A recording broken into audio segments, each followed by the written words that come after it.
Even before the Darkness Among Us teaser trailer, i.e. the Legion, Dead by Daylight players have been flirting with the idea of some kind of imposter killer. A killer that can imitate one of the 4 players and inflict paranoia amongst the survivors. A killer that can look and act completely normal and then strike at any time. A killer that's basically a spy. It's an ambitious and deeply seductive idea, but the problems with this concept can be seen a mile off. How will the mechanics of this killer be conveyed? That is, how the hell is it supposed to work? And the question at the forefront of everyone's mind, how can this even be feasible if the survivor players are in communication with each other? They'll just call out anyone that's not part of their group, and any infiltration is a bust before it's even started. Well, I may have an idea, if you'll be so good as to indulge me. But first, let me clarify what exactly I'm talking about. The best example of an imitation killer would be via a licensed IP, and that license is the horror masterpiece John Carpenter's The Thing. If you've not seen it, go watch it. It's in my personal top 20, and if you're the sort of person who likes DBD, you'll probably like this. It's a classic, as respected as it is gross. Besides, I'm going to be spoiling it, obviously, and in fact, analysing it quite extensively. So go stream The Thing now, and come back to us.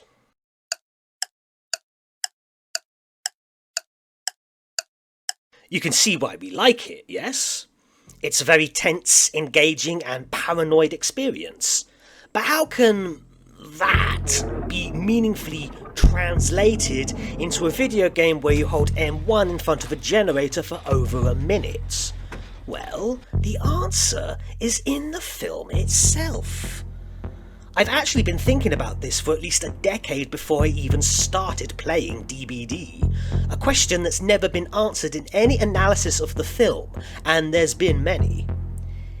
If you were an imitation, a copy of the person you once were, would you necessarily know? To put it another way, would you be aware you're the thing? Some of you might already be on board with my train of thought and how I feel this can relate, but let's break it down. It's vital we go slow. During the course of the film, certain characters are imitations. Do they know they are imposters? Is the thing simply acting like the humans would normally behave? Or is something else going on? Good analyses of the film point out the infected men are more likely to grab a fire extinguisher first, and there are other small indicators that they are indeed self-aware. This dog, for instance, besides being the canine equivalent of Marlon Brando, is clearly wrong. It doesn't behave normally, especially when no one but the audience is watching. It must know it's fake and conscious of its ulterior motives. But maybe for human imitations there's something else to consider. There's this scene. Norris is most definitely infected by this point, but refuses a golden opportunity at a massive tactical advantage in leading the group, like Robert Hansen if he was a shape-shifting space slug. Why did Norris say no if he knows the position can be useful to him? Does Norris not know he's the thing? Does he still think he's human? Was it all to deflect even the tiniest bit of suspicion? This has never been adequately explained. Then there's Blair. When exactly was he imitated? Here? Here? Here? Some say before this point, and if he's an imitation here, his actions make no sense for a creature that's self-aware. Why raise the alarm about this creature and sabotage any escape attempt? Does the thing think it's human? If the thing does think it's human, or at least sometimes thinks it's human, that would explain some of the inconsistent behaviour. But then there are times when it most definitely acts like a hostile organism. Ultimately, all of what I'm saying is wild speculation. The fact is, we don't know. Nobody knows. Nobody is supposed to know. That's what makes the thing so scary. But if the thing really is a imitation, it must think it's the original, surely. But if it really thinks it's the original, it won't want to assimilate other organisms. So maybe it's not 100% perfect, and it waits dormant until it's threatened. But until then, it lets the host have the illusion of control. I know I'm human. Do you though? Do you really? How? How do you know? Okay, fine. Now you know for sure, but before this you couldn't be sure. Norris and Blair didn't seem to think they were imitations. It also seems unlikely that a multi-millennia-old parasite can convincingly act like a random geezer from the 80s, let alone have access to all their memories, knowledge, mannerisms, and favourite survivor. You see, what we're talking about here is an organism that imitates other life forms, and it imitates them perfectly. How perfectly? Not its blood. And the 2011 prequel had some interesting ideas. Perhaps infected humans think they're human consciously, but in their subconscious minds, the thing is scheming, waiting to strike. Maybe the thing subconsciously affects the actions of the characters. We know infected characters sow discord and even advocate killing non-infected members. But then again, so do the humans. Why is Null such an idiot? But in the case of infected characters, is the thing influencing their thoughts while hiding itself? What even is consciousness? Okay, wait. This will be brought back around to Dead by Daylight soon. Please bear with me. I need to get this right. This must be crystal clear. This idea that the characters don't know if they're infected can circumvent any issue with Survive with Friends. The player behind the microphone is the conscious mind, whereas the killer has subconscious control of the character, but doesn't reveal itself until... It's one thing to suspect your teammates, but what if you're also suspecting yourself? Have I sold you on the possibility of the potential of this idea? I hope I've at least laid the groundwork for a backdoor plan to add an imposter killer into Dead by Daylight. But the devil is in the details, and the devil is complicated and convoluted. From here on, your patience will really be tested. And I need to use the thing and the language of the film as a template for my ideas, as a blueprint for my plans. But there are deviations, and it's not entirely lore-friendly. So listen carefully, and think about it with diligence. Picture this. The 4 survivors are in an SWF, and they spawn into a match. They're asking each other if they have eyes on the killer, asking that immortal question, who is it? So far, everything seems normal. Meanwhile, the killer player has also spawned in the trial, but this killer doesn't have a physical form. Instead, it's like a cloaked wraith, but 100% invisible and silent, and probably a good bit faster as well. I call this mode the airborne state. In the airborne state, the killer rushes to the survivors across the map and chooses one to infect. From here, the real mechanics of the killer start to unfold, but I already anticipate a problem. The thing was never some kind of airborne virus. It was an invasive parasite. Kind of.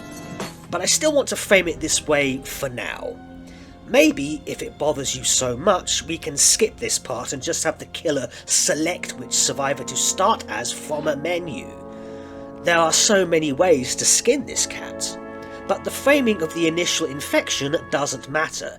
It's just a means of selecting which survivor player character was infected before the trial had even started. The player doesn't know they are the killer. I just cannot believe any of this voodoo bullshit. The killer player enters the survivor in a process I call parasite attack, and the killer player now sees what the survivor player sees, just like spectating them.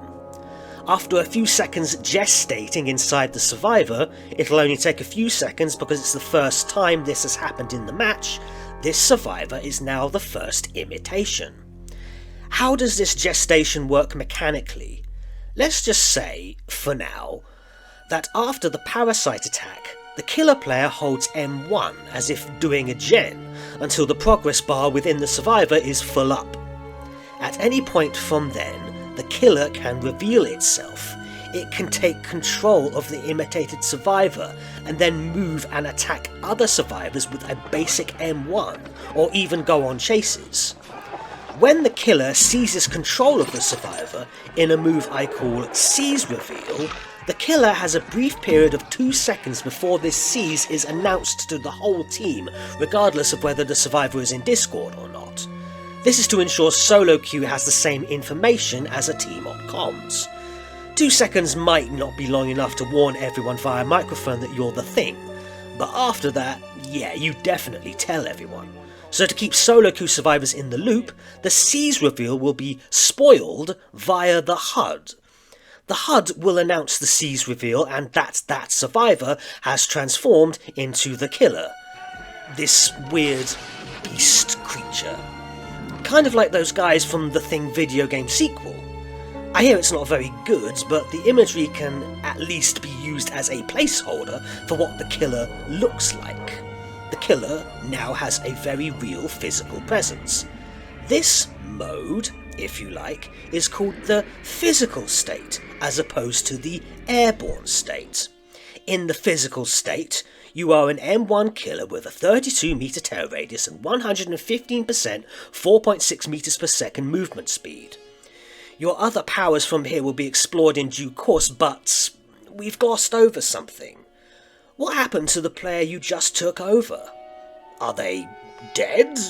Back to the lobby faster than Tombstone Piece Myers? What happened? Well, it turns out the real survivor was locked in a box in the dying state across the board all along. They'll spawn after the seize reveal. They won't start bleeding out until the seize reveal has happened, and their location is revealed to all survivors but not the killer. One of the other 3 survivors can go and let them out of the box, and they rejoin the game as normal. I wouldn't imagine this would count as a hook state, but maybe. Either way, it's a nice little mind screw, would you not agree? But this is another departure from the films though. The Thing doesn't make a copy of its target, it takes them over completely. So this is another unfriendly lore deviation. At this point I'd like to float the idea that maybe this killer is not actually the Thing, and instead just an original shape-shifting monster with some similarities. Maybe. I don't know if we're that far yet, so you'll have to judge. But it wouldn't be the first time a licensed killer in DBD is inaccurate to how they are portrayed in their original media. Freddy Krueger is probably the best example. We can just say the entity made the Thing this way. The point is, it can be hand-waved. But back to the hypothetical match, we have 3 survivors on the board that may or may not be injured after the initial seize reveal, the 4th survivor in the dying state and disabled at the opposite side of the map, and the killer made manifest. The stage has been set. This is pure nonsense. But what now? Is that it? That's hardly an interesting mechanic. So here's where I really go off script. The killer can exit the physical state and go back to the airborne state to repeat the cycle again at any time. The physical body of the physical state will be left on the ground where the killer selected to go airborne again. Think unknown hallucination copy. And that physical body will be dormant for now. And now the killer player chooses another survivor to infect, or they can just go infect the player they first infected if they want. Unlike before, when the killer chooses a survivor to infect, it will take longer to get into a position to take complete control of them like the killer player did with the first victim. More holding M1 while inside their target via parasite attack. How long will M1 have to be held? I really daren't even fill that with a placeholder, but this is the core gameplay loop of this killer. To clarify some details, the killer cannot enter a survivor via parasite attack to build up infection if the survivor is on the hook, in the dying state, or under the endurance status effect. The killer wins via downing and hooking the survivors while in its physical form. But as is, this is just a needlessly complicated ability with no real upside. Seize reveal doesn't cause a hook state, and at best just wastes a lot of time, for both sides. So from here I have a series of suggestions to make the gameplay loop more like the films and add some devious details. The killer can choose to fully infect the survivor they've selected, but then leave their body and not initiate a seize reveal, i.e. take control of them at all, only to do so later, at a more opportunistic time. The killer can also leave the survivor with only partial infection. Maybe the thing will come back later to build up more infection. It's entirely possible the killer could time everything perfectly, take control of all 4 survivors sequentially, and achieve a technical 4K. Could be all of us. That's something to fear. How will survivors fight this? Well, there's serum. A new limited item. Scattered about the map are several syringes, not unlike Nemesis. Well, maybe a few more than the 4 you get with him. Auras visible at 24 meters, perhaps fresh syringes spawn upon a completed generator. The exact details I'll leave to people with strong data, but for now, everything is kind of a placeholder. It's all theory. But some of these theories have interesting components. So, what's the deal with the serum? Well, survivors inject it into themselves, and any infection that has been built up by the killer will drain back to 0, thus preventing a seize reveal, for a little bit at least.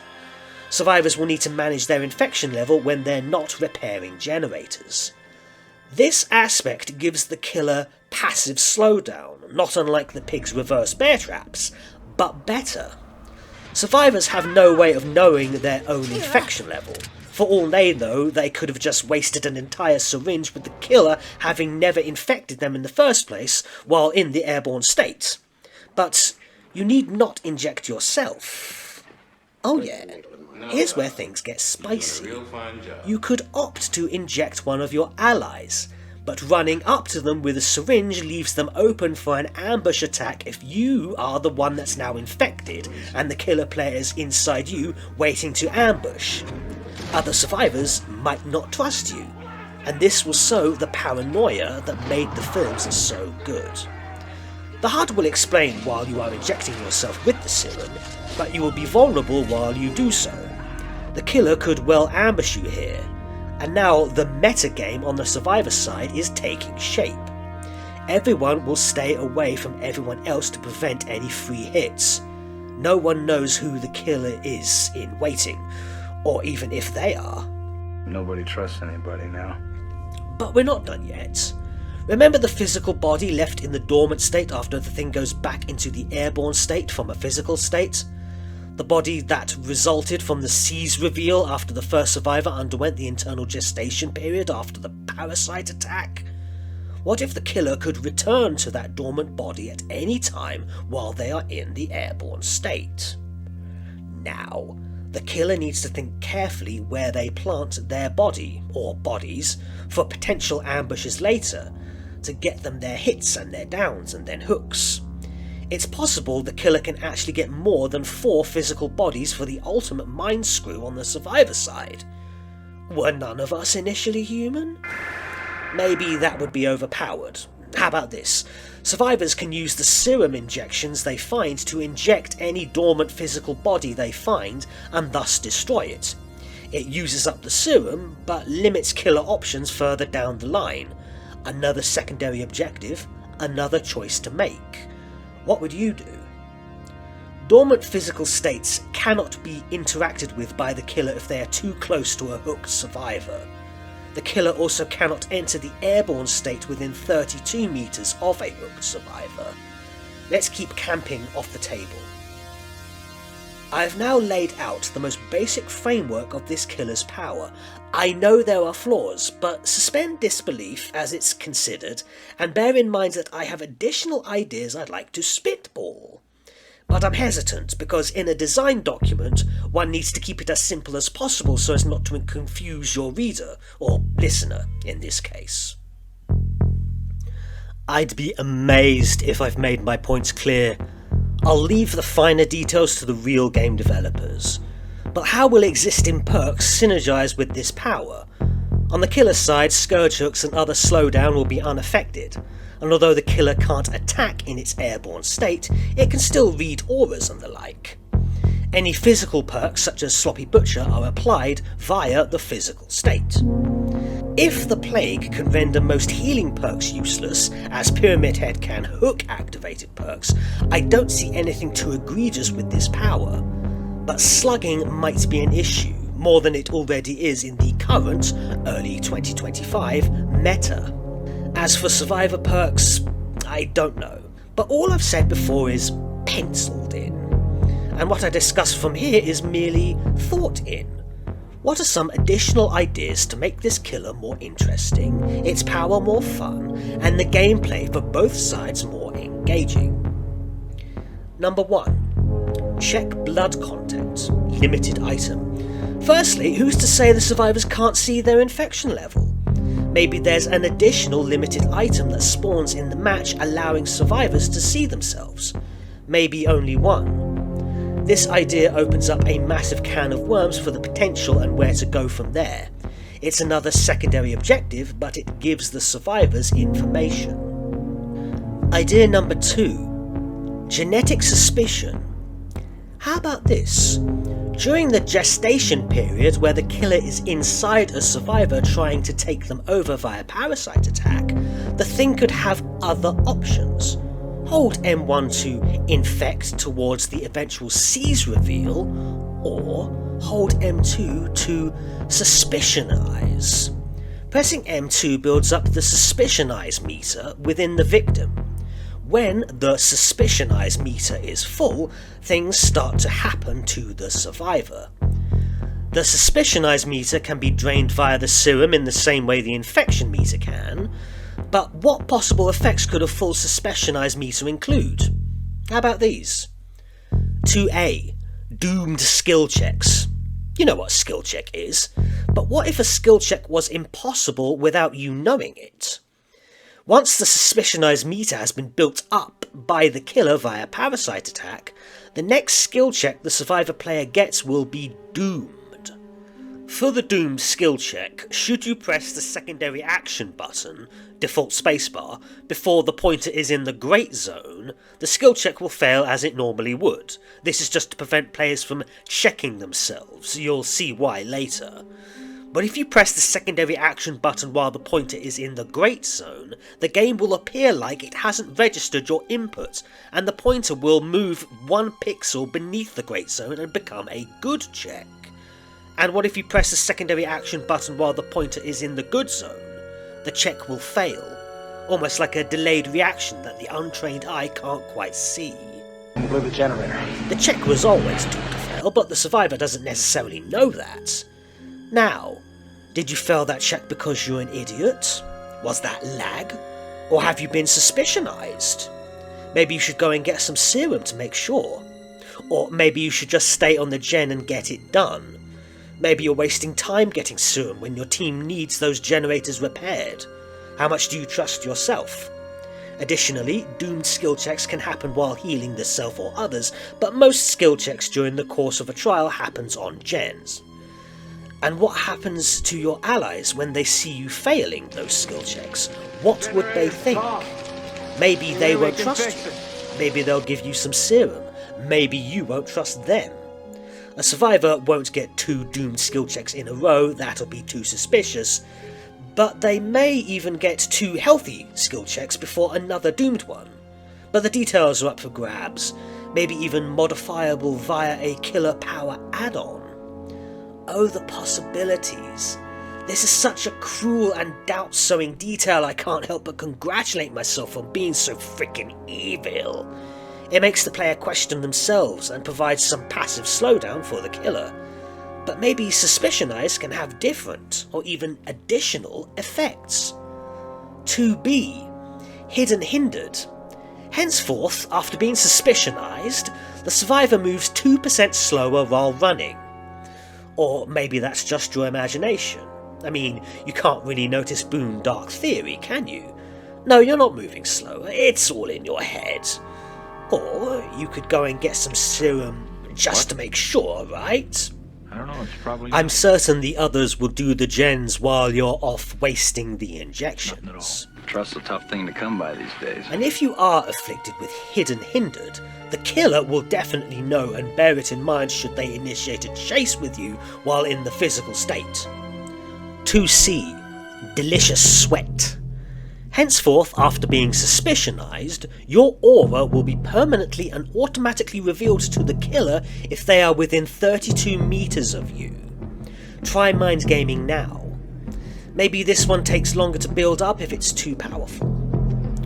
2D. Cold Anxiety. Henceforth, after being Suspicionized, you will periodically hear the physical state's terror radius at 32 meters for 2 to 6 seconds. The killer will know when you are under this delusion, and will know you might think the killer is in the physical state when they are in fact in a nearby survivor. Who's that? Was that the terror radius? Maybe that was Suspicionize. The potential for mind screwing is off the charts, but this idea does contain an inherent flaw because it won't build up stakeout stacks. It'll be a fake terror radius, and that will give the illusion away. But who runs stakeout, really? There's so much other evil stuff that can be done with this mechanic. Use your imagination and really let the devious ideas flow into paranoid madness. Maybe these effects are all independent of each other, like selecting one of Vecna's spells. But what about something else? Idea number 3. Study Specimen. While gestating inside a survivor, the killer could hold M1 to infect towards the eventual C's reveal, hold M2 to Suspicionize, and maybe the killer can hold the active ability button to study the victim. What are you studying? Their perks. Study for X seconds, reveal perk 1. Study for X2 seconds, reveal perk 2. X3 seconds, perk 3. X4, perk 4. Knowledge is power, and you want intimate knowledge of your meat bags. Serum deletes the results, but the killer might still remember. Idea number 4. Buffed physical state. One major downside to this killer is that in the physical state, the thing is just an M1 killer. Can we edit the rules that surround it to make this more appealing? One idea is that should a survivor be in the wounded state, infection and other internal effects building up inside them is, say, 25% faster than if they were healthy. This would partially incentivize a hit-and-run playstyle like we've not really seen since the Sloppy Butcher meta. It'll make being an M1 killer less punishing. What about, upon getting an M1 hit in the physical state, some infection is transferred to the target of the hit, thus making them more susceptible to being taken over? The snowball potential in that is great though, and this could be a very dangerous route to explore. Iridescent add-on, maybe? Screw it, we could just say the physical state has a default move speed of 120% or something. Or is more like a constantly overclocked singularity. We have unlimited options. I'd like to encourage that experimental glee we had in the old days. Idea number 5. Gaslight survivors. How else can we mess with the survivor side? What other tool can we use to screw with their heads? The thing is about psychological warfare, and we want the fools to be as uncomfortable as possible. But anything too overt will give the game away, so we need to be as subtle as we are cruel. How about the repair progress for a generator is periodically paused for 1 second? This could be a Suspicionize effect, or an add-on addition, or just a symptom of high infection. It'll give more passive slowdown if the killer turns out to be weak. Players must check that progress bar very carefully. But who pays that much attention while you're looking out and watching for skill checks? You can't trust your own eyes. What about more fog? What about an invisible obliviousness to the physical state? There's so much here. Maybe infection takes longer the fewer hook stages the survivor has to disincentivize tunneling? Idea number 6. The obsession. In the film, the thing itself gives protagonist RJ McCready special attention, such as framing him. It's fair to say the thing has a particular interest in that one. Can this be translated into the mechanics? The non-obsessions are weaker to infection, maybe. Again, another add-on idea. Maybe the obsession is more vulnerable to suspicion eyes or something. Idea number 7. Fuck it, flamethrower, limited item. Yeah, from here I'm just throwing stuff around. Maybe we can even use the flame turrets from the Xenomorph. I know flame turrets weren't in the thing, but they weren't in Alien either, so who cares? Maybe they can replace serum syringes, and the survivors instead need to burn up the dormant physical bodies. Idea number 8. Fearsome beast. If flamethrowers are going to be available against this killer, let's give the thing an upgraded form. In the film, there are a few instances where it was huge and grotesque. Maybe if the thing player piles 2 or more physical bodies together, it can grow in size. Maybe give itself an insta-down ability and or the power to freeze survivors in their tracks. We could really go mad with an idea like this, but we should probably stop here. To summarise, the survivor players won't know if they are an imposter or not, and will have to regulate themselves as well as each other. They'll need to periodically inject themselves with a suppressant serum to counter any possible infection they've been afflicted with. Occasionally, a survivor will reveal itself to be a thing and try to damage or down the other 3, or at the very least delay the targeted player who now spawns somewhere else. The killer will leave physical bodies in the level that survivors can destroy with that same serum. I've sold myself on the suspicion eyes mechanic, so I think we should include that as a further built-in slowdown against the survivors. There will be a lot of strategy on both sides, like...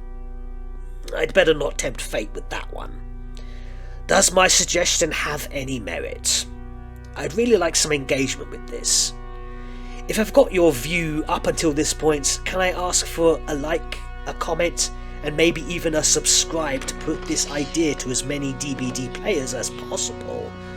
Maybe that stud muffin Matthew Cote himself will even buy me a drink to really discuss it. Okay, maybe not. I admit it's a huge mess, but I still believe it can work. How about you? It's a crock of shit. Hey, thanks for thinking about it, though. If nothing else, I really want some more exposure for the DBD Killers project. My best video of that has like 8 views. I busted my ass to make those, and... oh well. I still had fun. Sort of. Just like DBD itself, really. We're all very tired.